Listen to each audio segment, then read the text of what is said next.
We deal with people all the time. Clients, suppliers, employees, partners, families, friends, and strangers. All of these interactions have the potential to be healthy or to blow up, and they can cause long-time grudges. Sometimes the line between healthy and disastrous can be a fine one. In today's podcast, we look at the benefits of considering the other person's perspective in your communications. Welcome to the FAQ Business Podcast for business owners, covering 4 pillars: actionable education, inspiring leaders, businesses like you, and thought leadership, where we challenge your thinking. Hosted by myself, Jane Tweedy, I'm founder and lead trainer of FAQ Business Training, where we want to avoid you getting ripped off or ripping yourself off. We'll feature an amazing diversity of guests with lots to educate and inspire you. Let's jump into today's episode of the FAQ Business Podcast. Hi, I'm Jane Tweedy of FAQ Business Training. Today, I wanted to talk a little about perspective and how taking that time to put yourself in the shoes of others can make all the difference in your communication and therefore the results and outcomes you see in your business and in your life. And let's be clear here, I am no angel, and I certainly get it wrong, particularly when it involves people most close to you. But the more mindful we can be, the more that we can have better communication, better relationships, and better outcomes. There's a story that was shared by Covey about being on a train, and it was a Sunday morning and, looking for peace and quiet on the train. And this dad gets on with his children. The children are running around, they're making a lot of noise, and the dad is doing nothing about it.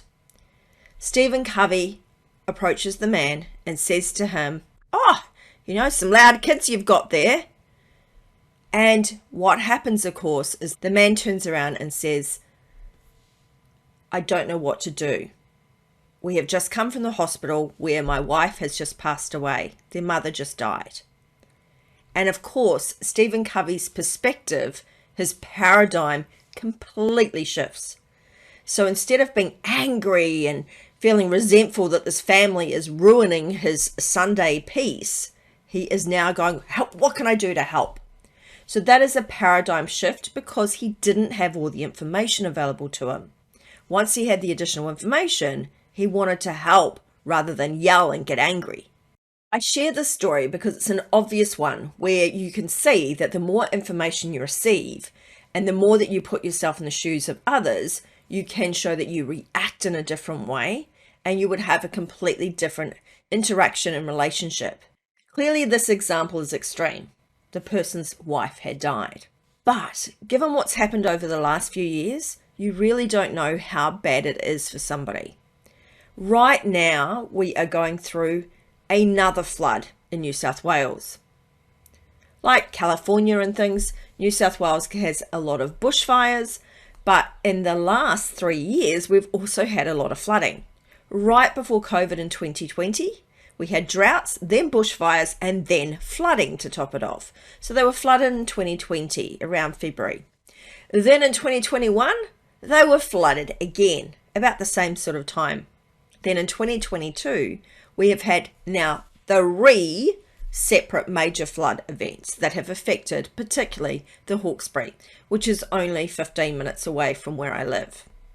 It is quite terrifying to see people's houses, to see all of the land just being encompassed by water. Lettuces were already $10, $12, $14 a head. I just hate to see what this is going to do to them going forward. So the thing is, it has a flow-on effect. It directly does affect us, even if we're not in the flood zone. But the bigger issue is what is happening to these poor people. Imagine if you're one of these people. You've potentially been flooded in 2020, 2021, and then 3 more times in 2022. You've potentially been flooded 5 times. Now, the first time or 2, you might be a bit like me and go, gosh, well, you do live on a floodplain. You kind of got to expect there's going to be some flooding. But there is a thing called the annual exceedance probability, the AEP. And the AEP for some of these areas was 1%. There's a 1% chance that the rainfall will go into that flood in each year. The trouble is people extrapolate that to say, well, that means it's a 1 in 100 year event. Yeah, but it's not, because each year is actually in isolation. So in fact, each month clearly is in isolation. So these poor people are suffering. Now, what happens, of course, when people are suffering, you get to a point where it just builds up and up and up. And no matter how positive you are, no matter how much you look at the cherry on the top, it's hard. It's hard to see past what has happened to you. And what happens? People break. People get angry for no reason. They just, the tiniest things set them off. Now, the thing is, if you're outside that, you've got much better control over your emotions than what those people do. They really are struggling. So, if they blow up at you, don't bite back. Just keep it calm, because they are going through something that is a once in a lifetime event, and they don't need to have more baggage on top of it.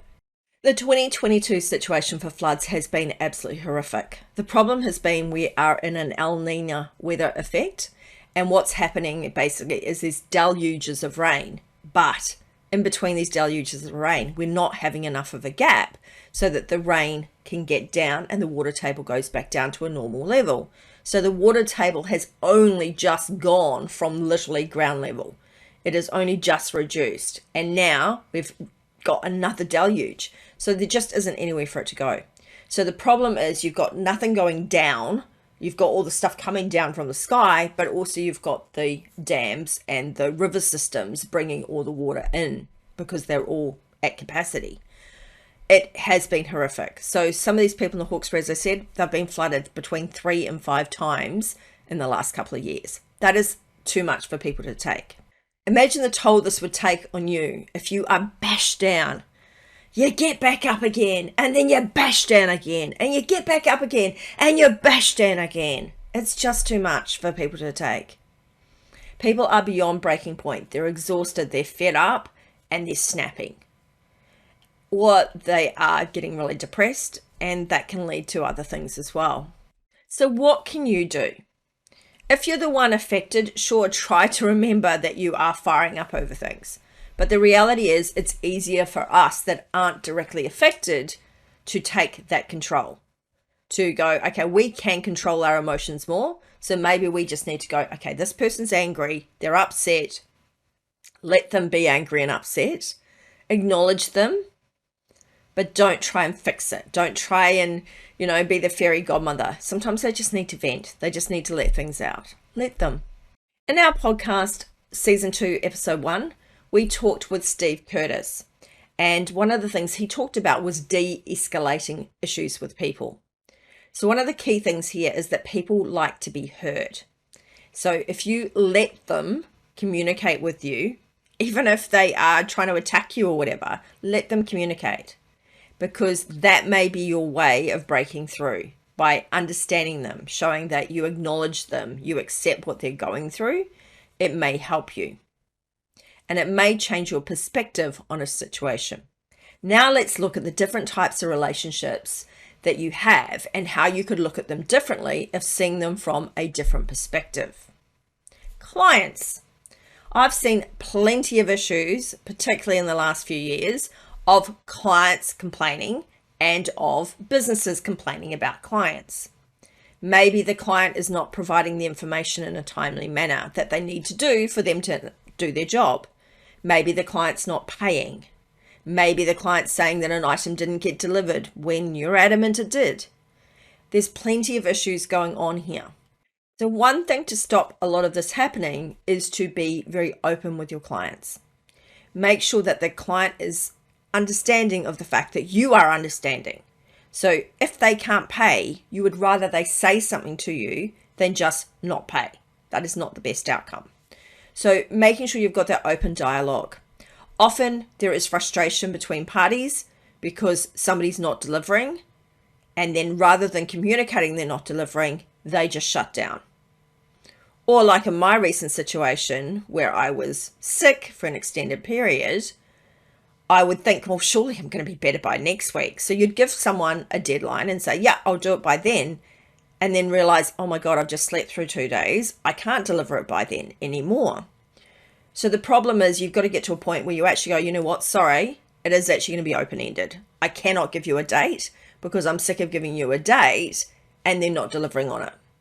So there are ways to tackle this, but be mindful of the fact that when you're not communicating, that's when people get frustrated. That's when people get angry. So put yourself in the perspective. If you're not hearing anything from the supplier and they're not delivering to you, you're going to get angry and frustrated. Often if we are embarrassed about not delivering something, we'll go into hibernation instead of fronting up and saying to the person, hey, haven't delivered that yet. I can get that to you in 2 days' time. Be open in your communication and encourage that both ways. So you to your clients and things, as well as them to you. There's been plenty of posts go up in Facebook groups. Oh, how ridiculous is this client for demanding blah, blah, blah. Or, oh, how picky is this? But the reality is, if you were that client getting that service from someone else, would you also do the same thing? Yeah, probably, quite often. So always think about it. If I was the customer, how would I feel in this situation? It's going to put that different perspective, that different lens on it, and will hopefully give you some sort of idea here. A place where this is very important is your website.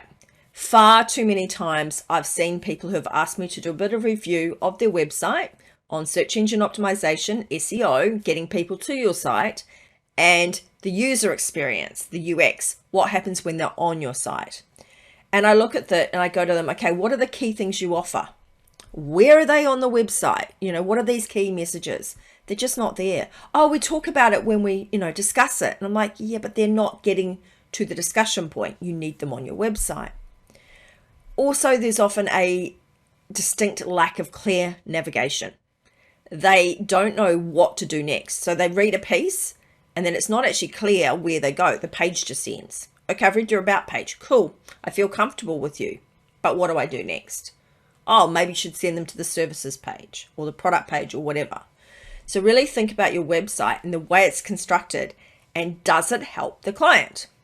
Remember, clients come to us often because they're seeking an answer to a problem, a solution to a problem, but they're also, if they're coming to us for a service, they're often seeking a structured transformation. Often they can get our service for free anywhere, but they come to us because it's structured. Have you given them that safety and security and clarity around what that structure is? Because if you haven't, they don't feel like they've got the structured transformation or that they will get that by dealing with you. So always consider your client. Put yourself in the perspective of the client. Don't make your website from, oh, I want to share this with the world. Make it from the other side. What does the client need to know before they do business with you? Suppliers are a little like the flip side of the client. And the biggest issue over the last year with suppliers, or the last few years, has been through the supply chain. Things not able to be delivered to you as the client. Therefore, you can't fulfill orders to your clients because you aren't getting things through in a timely manner.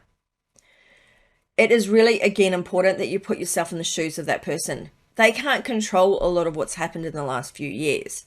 But again, it's that communication is key piece. They need to communicate to you, hey, this has been delayed. Hey, the delay has delayed further. They need to be open to that. You need to be tolerant of what's going on. Don't order something with only a few days, leeway.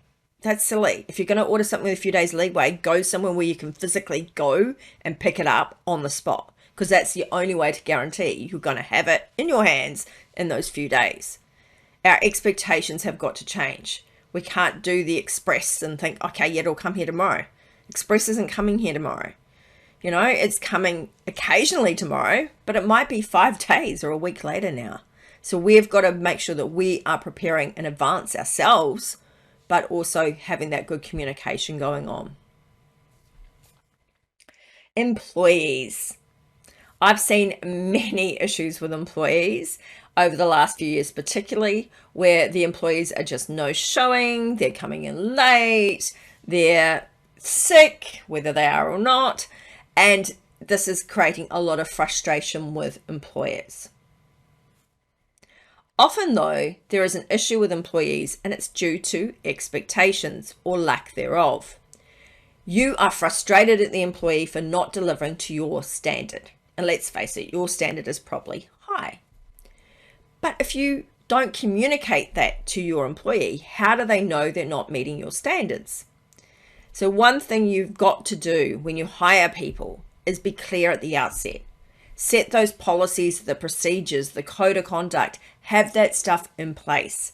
Get it done so that when things crop up later, you have got something to refer back to. You know, a code of conduct says, if you're not here by this time, then blah, blah, blah happens.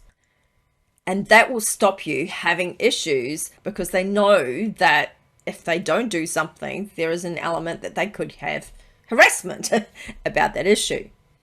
I was speaking to someone years ago and they were saying that, oh, this person's just not performing. And I said, well, what are their KPIs? What's their key performance indicators? Oh, no, they don't have any. And I'm like, well, how can they be failing to measure up to the performance if they don't have a performance standard set? So this is where you've got to go, where am I contributing to the problem? Is there something that I can do differently to make the outcome different? Good policies and procedures at the outset definitely help. And if you need to, you're going to have to bring them in. When you bring things in, particularly like that, it is very compliance focused. It's kind of negative, right, for the employee.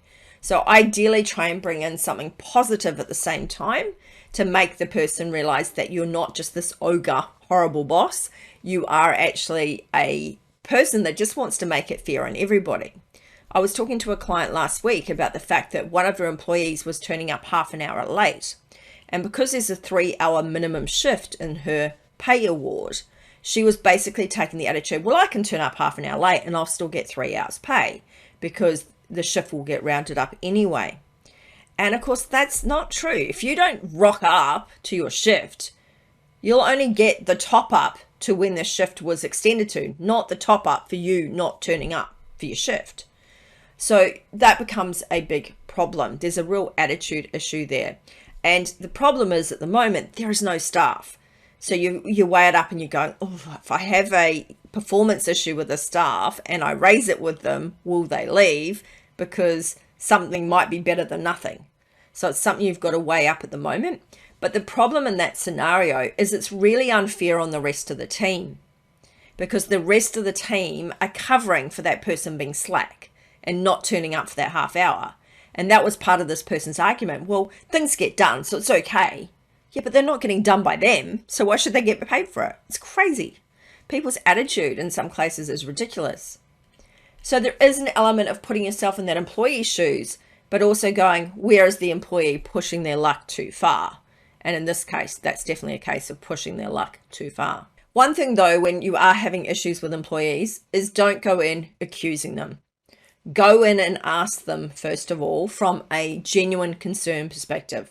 You've been late for the last couple of shifts. Is there anything going on I need to know about? Is there anything stopping you from getting here on time? And it may be that their childcare situation has changed and now no longer can that person get to your workplace on time. That's fine. Then you can work around that. You can go, okay, cool. Glad that you've now let us know. Let's look at changing your hours. Would it work for you if you came in half an hour later and finished half an hour later? Okay, well, awesome. Why don't we do that? So the thing is encouraging that communication to avoid problems, because problems create conflict and then that stops communication. So we need to try and keep these barriers to communication removed. What about when you run your business? Often your business is your baby. It's another baby and it has a lot of attention required. Sometimes your partner or your immediate family can feel like they're being rejected. That is a fair emotion, you know, so we can't just go, oh, tough luck to you. Do you want your relationship? Sure, I'm sure you do. You're in it for a reason, right? So make sure that you are tending to that relationship. Again, communication. Letting your partner know when you've got a big deadline and that you're going to be spending extra hours in the next week doing something.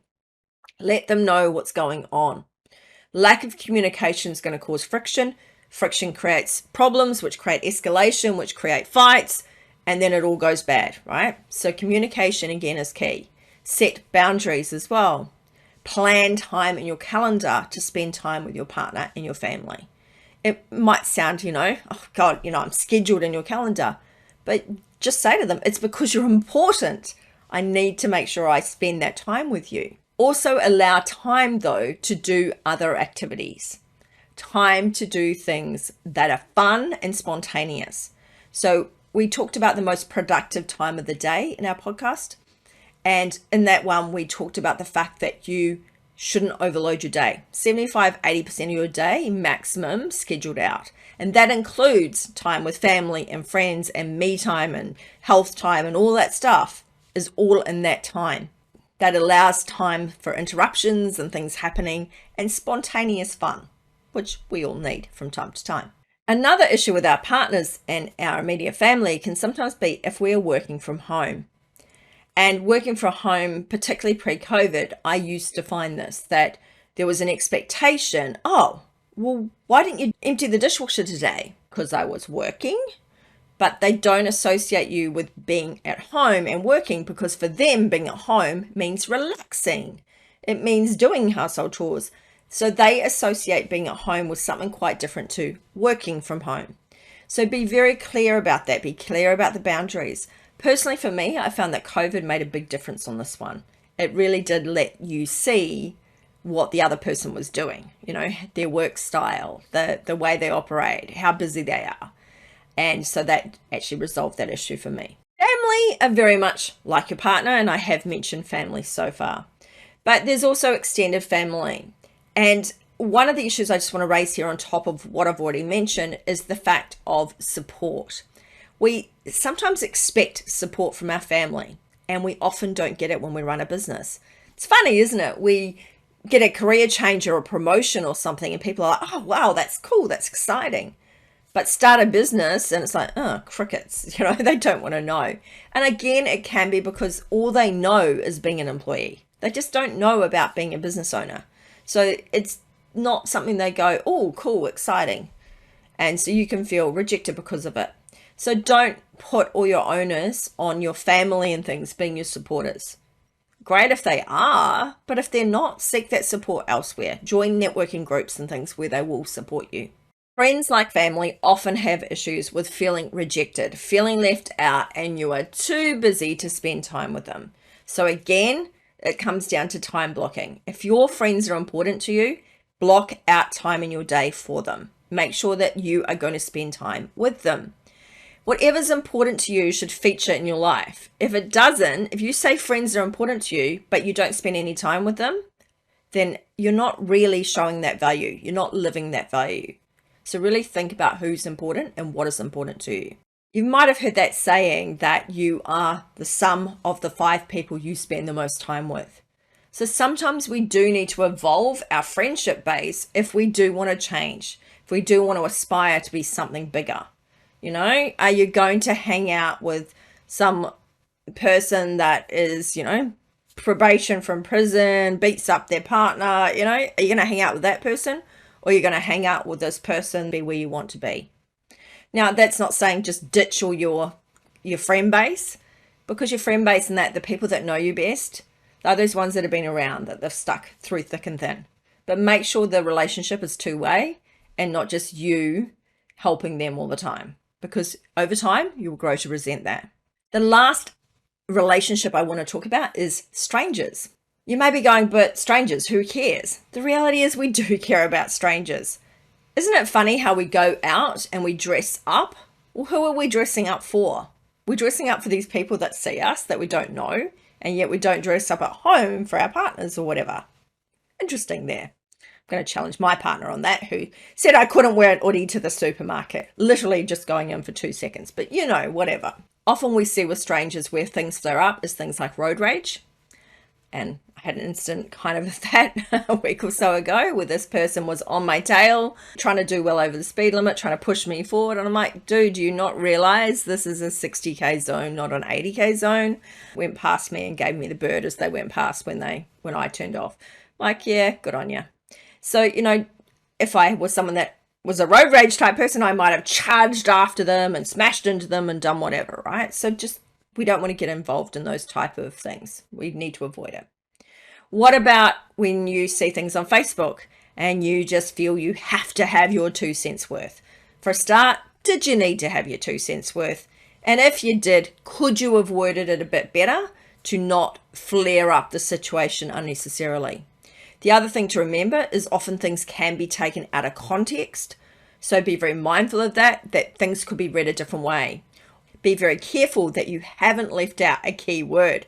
Sometimes you've left out the word not or something, and it completely changes what you've written. So be very mindful, because when we write in the heat of something, we often do it really fast and hit send and then go, uh-oh, we've just completely stuffed up. So just be careful of that one. Also remember, there are a lot of keyboard warriors, people that sit behind the keyboard. They often don't even have a profile picture up. They are just there to cause trouble. Don't engage with those people. Avoid those people like the plague. Keep well away from them, because all they're going to do is stir trouble. When you're on something like Facebook, if you've got nothing good to say, then maybe just keep scrolling. Now, sometimes we do need to give constructive criticism, but again, constructive rather than criticism. Emphasize that point, the constructive part. Also bear in mind that things can change. People could change their comment that you're reacting to, and therefore your comment can look awful in a response. I've seen this done a few times as a joke, where they have put up, oh, how do you clean something, right? And it's just something like a household product. How do you clean your floors? And then they change the word after it's been up for half an hour and people have put their comments in. They change the word and they make it a lady's private part or something. So then people look at the answers and they're just, hilarious, because they are completely out of context with the new question. They relate to an old question, but they sound really funny. So, that's done as a joke, but the problem is people do this with real things as well. So just bear that in mind, that there can be that issue. One way you can address this issue is by self-coaching. You can do things where you do a perspective shift. So when you are looking at a scenario, you can look at it from your own perspective, look at it from the other person's perspective, and finally do it from a third-party observer perspective. You will then see how the other person is looking and feeling. Because if you step into their shoes and think, right, I'm that person in this scenario, how are they reacting? How are they feeling? You will start to see a shift. And that will hopefully give you that perspective to do from a third party. Okay, you're really angry here. You're really angry here. Let's come to a middle ground and be happy. So that's something that you can look at. Another one of the services that I offer, apart from coaching, I do offer as a Herman certified practitioner, the HBDI Profiles, debriefs and training. What it allows you to do is to see that whole brain thinking is something that is great to know about, because it enables us to communicate better. Do we communicate with analytical, with sort of safekeeping, with entrepreneurial ideas, or with people and emotion in mind? We need to consider all those and pull out the aspects when we need to. So it really does help you communicate. The great thing about it, I think, is when you find out that really you're like between 0.01% of the population and maybe at tops 20% of the population in general. Still doesn't mean they think the same as you all the time. But that means at least 80% of the population plus, usually more like 90%, think completely differently to you. So what that means is you need to know that, because that way you can then understand, well, I think this way, but actually there could be a different perspective to look at this. We had a podcast on this about what is whole brain thinking, but way back in season 1. So check that out if you're interested in this topic. And if you want to have a profile, come and see me and I can help you go through your profile and work out how this can work for you. So to recap, this episode was about looking for more information before you communicate, putting yourself into that perspective of the other person so that you don't snap, you don't react without considering that there may be more to the story. If we can step into the shoes of others, we can be far more tolerant, far more accepting, and our relationships will be happier, healthier, and more fulfilling. Thank you for listening to today's episode, which again was another episode about thought leadership to get you thinking about a topic and how that can affect you. So today's was about communication. We can't be perfect, progression, not perfection. So before you flare up, before you react to something, stop and think. Could there be another perspective here? Could there be another way of looking at this problem? Could you shift your paradigm or the way that you think about a scenario by knowing a little bit more information? Do you have stories about where you have shifted your paradigm and your relationships improved, your communication improved? We'd love to hear from you. Thank you for listening in again today. I am Jane Tweedy from the FAQ Business Podcast. Thank you for listening to today's episode of the FAQ Business Podcast. Available on all good podcast services. You can subscribe today via faqbusinesspodcast.com.au or directly on Apple iTunes, iHeartRadio, or Spotify. Subscribe, follow, share, and where able, review our podcast or leave us a comment on either YouTube or our blog page. Thanks for helping us to help you, the small to medium businesses who are growing and want to make a difference. Look forward to connecting with you again on the next episode of the FAQ Business Podcast.